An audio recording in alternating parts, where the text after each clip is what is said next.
9 coaches since 1966, and there is Paterno tonight, the constant on the sidelines across the way. Nick Saban joins us now. You were just a young kid driving Happy Valley to watch the Penn State team's coach. Hi, Paterno. I actually remember vividly in my mind being a 15-year-old kid going to the West Virginia game and watching Joe Paterno run out with his team. I really do. It was a great experience, and he's done so much for college football. You faced him at Michigan State. Anything different about preparing for a Paterno coach team now versus then, or is it a constant? Well, I think they're a fundamental team, and I think that's a difference in college football right now, and what we've had to remind our players of. They're a little bit of a snake in the grass team, you know, that they sneak up on you.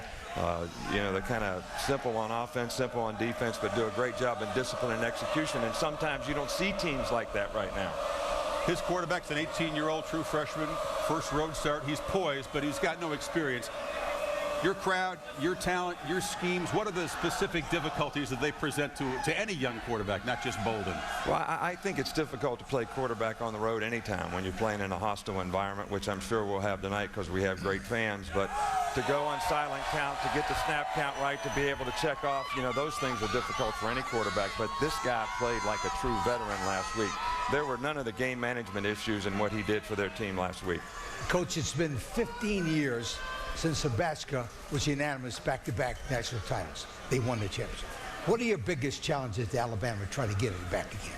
Well, I think the biggest thing is to focus on this team, focus on right now. What you do now is the most important thing. You know, there's no rear-view mirror. Don't look back. All last year does is make you, you know, sort of a target for the opponents that you have this year. So the biggest thing is to focus on what you need to do to be the best player that you can be and affect our team in a positive way so we can develop an identity for the 2010 team. And this is a great opportunity for him tonight. I know the offense has an abundance of leadership led by Greg McElroy, but you lost so many great defensive players. Orlando McClain is one of the greatest players of all time in school history. Who has stepped up to kind of provide that leadership for such a young defense? Well, Dante Hightower has played a lot of football here and is very well respected, and Mark Barron in the secondary is a very good player. But you know, those two guys have been sort of the two pillars from a leadership standpoint. But I think you got to let that kind of nurture and develop on your team. You can't really force it. And in games like this, when you're going to have to overcome some adversity to have success in a game, I think the true leadership will come out. Yeah, no, the Lions aren't the only team with new faces on defense. There's plenty of guys who get baptized tonight in their first test.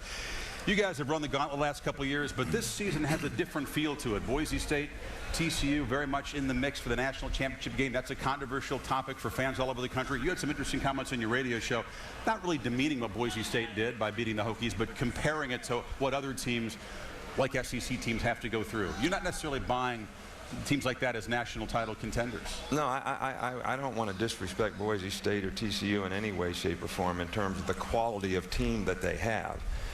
My comments were geared more toward the difficulty of the circumstance that others have to go through to get to a 11-1 or 12-0 season relative to the 5, 6, or 7 opponents that are top 20 teams that you have to play. And that's a circumstance I think everybody has to take into consideration. But it should be factored when you judge who plays in the game in your mind strongly. Exactly. Yes, sir, I buy that. There are a lot of opinions. We'll continue to kick that around throughout the show. Nick, thanks for your time. You appreciate it very much taking time on Game Day. Nick Saban of the Tide. Will their young guys be ready for Penn State's young guys? One of the guys here isn't buying what Boise State is selling. You ready, Mr. Corso? Yes, After a shaky Week 1 performance from the Sooners, can the Noles win in Norman and give Mark family bragging rights over Big Brother Bob? Come back, find out. Thank you.